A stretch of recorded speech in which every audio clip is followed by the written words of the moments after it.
নিজের হাতে তুলে নিয়ে পশুর মতো চিকিৎসকদের উপরে হামলে পড়তে হবে, এটা আমরা আর বরদাস্ত করতে পারবো না। আমরা পরিষ্কারভাবে জানাতে চাই, স্বাস্থ্যমন্ত্রী যে প্রতিশ্রুতি দিয়েছেন অতি সত্বর যদি সেটা বাস্তবায়ন না করেন, যদি আর কোনো চিকিৎসক পরিত হয়, আর কোনোভাবে যদি স্বাস্থ্যকর্মীর অপদস্থ হয়, আমরা শুধু রাজপথে এসে প্রতিবাদ জানাবো না, আমরা উপযুক্ত কঠোর ব্যবস্থা, কঠোর কর্মসূচি ঘোষণা করবো ইনশাআল্লাহ।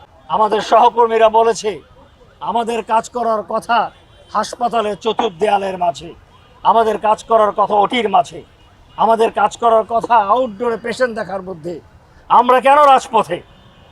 কারণ বাংলাদেশের পরিস্থিতি এমন দাঁড়িয়েছে, একের পর এক চিকিৎসকরা নিগৃহীত হচ্ছে, অপমানিত হচ্ছে, স্বাস্থ্যকর্মীরা অপদস্থ হচ্ছে, সিস্টার, ওয়ার্ড বয়, এমনকি লিফটম্যান পর্যন্ত যে যেখানে যতটাই কাজ করে সেখানে তাকে ততটাই সম্মান এবং তার মর্যাদা দিতে হবে। কোনো এক জায়গায় বিকৃত হলেই সমস্ত স্বাস্থ্য ব্যবস্থার উপরে চাপ পড়ে, এর এফেক্ট হয় এবং আমরা সকলেই মর্মাহত হই। আজকে আমরা ডক্টর নাসিরের জন্য এখানে এসেছি। আসার আগে আমরা তাকে দেখে এসেছি, ঢাকা মেডিকেল কলেজের আইসিইউতে সে ভর্তি আছে। আমরা ডিরেক্টর সাহেবের সাথে কথা বলেছি, তার সুচিকিৎসার জন্য আমরা আবেদন জানিয়েছি, দাবি জানিয়েছি। এরপর আমরা তার পরিবারের সাথে কথা বলেছি। আমরা অত্যন্ত কষ্টের সাথে অবলোকন করেছি তার মিসেস একজন ডাক্তার, এখন সমস্ত কাজ ফেলে রেখে সে তার এই মুমূর্ষ স্বামীর পাশে এখন আছে। আমরা জনগণকে, সাংবাদিক ভাই বোনদের মাধ্যমে এটা জানাতে চাই, বাংলাদেশে ঘটনা তো নতুন নয়। কোথাও একজন চিকিৎসক, কোথাও একজন নার্স, কোথাও একজন ওয়ার্ড বয়, কোথাও একজন হসপিটালের নাইট গার্ড আক্রান্ত হচ্ছে, নির্যাতিত হচ্ছে, প্রহরিত হচ্ছে। এগুলো কোনো সুস্থ সমাজের চিহ্ন নয়। আমাদের কাছে আপনারা অনেক সময় দাবি করেন যে চিকিৎসকরা যথাযথ মনোযোগ দিতে পারে না। আপনারা জেনে অবাক হবেন, বাংলাদেশে প্রতিটা সরকারি বেডের পিছনে 10 জন জনগণ লাইন ধরে আছে বেড পাওয়ার জন্য। প্রতিটি বেসরকারি বেডের পিছনে 8 জন করে মানুষ, রোগী কিউ দিয়ে আছে চিকিৎসা পাওয়ার জন্য। আমার সরকারি পোস্ট যতটুকু আছে 20% চিকিৎসকের পোস্ট ফাঁকা, 80% নার্স, টেকনিশিয়ান, মিডওয়াইফসের পোস্ট ফাঁকা। এই যে অপ্রতুল জনবল নিয়ে এদেশের স্বাস্থ্য কাঠামো যে টিকে আছে, এই উপলব্ধিটা আমাদের সকলের আসা উচিত। আমরা ন্যাশনাল ডক্টর ফোরামের পক্ষ থেকে স্পষ্ট করে জানাতে চাই, আমরাও মানুষ, আমাদেরও মানবিক মূল্যবোধ আছে, আমাদেরও মানবিক দায়িত্ব আছে, আমাদেরও পরিবার আছে। কোথাও যদি চিকিৎসকের কোনো বিষয়ে সমস্যা মনে হয়, সেটা যথাযথ কর্তৃপক্ষের দৃষ্টিগোচর করতে হবে। এখানে নাসিরের বিষয়, ডক্টর নাসিরের বিষয়টা সিভিল সার্জন বা হাসপাতাল তত্ত্বাবধায়কের কাছে তার বিরুদ্ধে বিচার দেওয়া যেত, কিন্তু যেভাবে নৃশংসভাবে পৈশাচিক কায়দায় পশুর মতো তার উপর ঝাঁপিয়ে পড়া হয়েছে, এটা কোনো সুস্থ মানুষ মেনে নিতে পারে না। আমি সাংবাদিক ভাই বোনদের মাধ্যমে এদেশের মানুষকে জানাতে চাই, প্রকৃত অবস্থা অনুধাবন করুক। যতটুকু চিকিৎসা সেবা পাওয়া যাচ্ছে সেটাকে আরও অপটিমাইজ করার জন্য চিকিৎসক এবং স্বাস্থ্যকর্মীদের সাথে মানবিক আচরণ সমৃদ্ধ করুন। আমি আপনাদের সাংবাদিকদের মাধ্যমে আরও জানাতে চাই, কোনো ধরনের ফলস রিপোর্টিংয়ের কারণে যদি কোথাও অঘটন ঘটে, সে দায়িত্ব সংশ্লিষ্ট সকলকে নিতে হবে। এ দায়িত্ব কেবল চিকিৎসকদের নয়, এ দায়িত্ব শুধু প্রশাসনের নয়, আমাদের সাংবাদিক ভাই বোনদেরও দায়িত্ব আছে, বুদ্ধিজীবীদের দায়িত্ব আছে, সুশীল সমাজের দায়িত্ব আছে। আমি বলতে চাই, অনেক হয়েছে।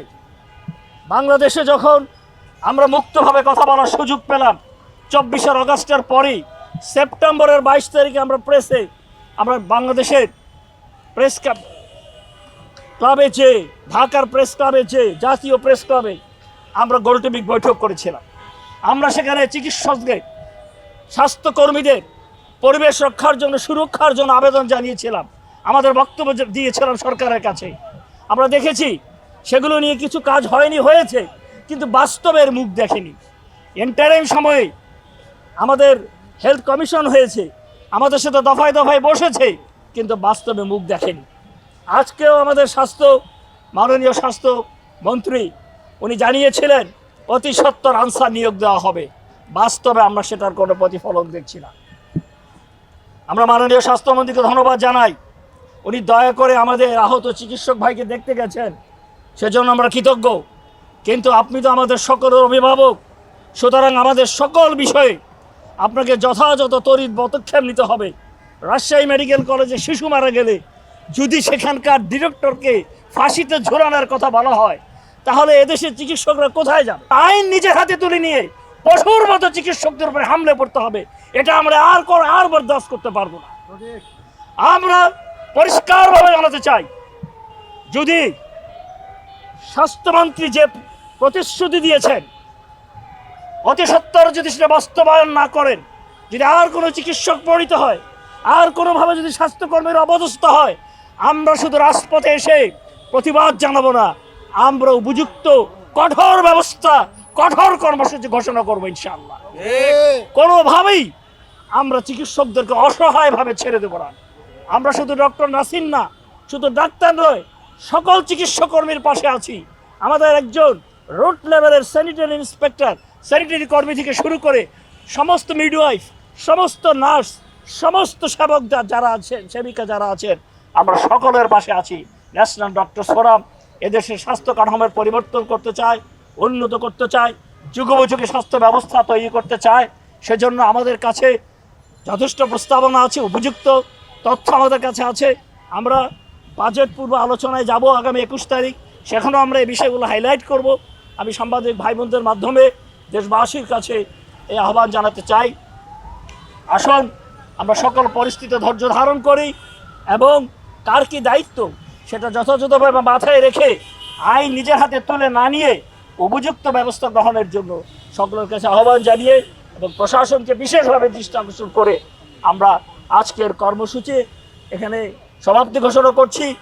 আমরা আমাদের পূর্ববর্তী বক্তারা বলে গেছেন তারা আর রাজপথে আসতে চান না। আমরা আশা করি সরকার নজর দিবেন চিকিৎসকদেরকে, স্বাস্থ্যকর্মীদেরকে যেন রাজপথে আসতে না হয়।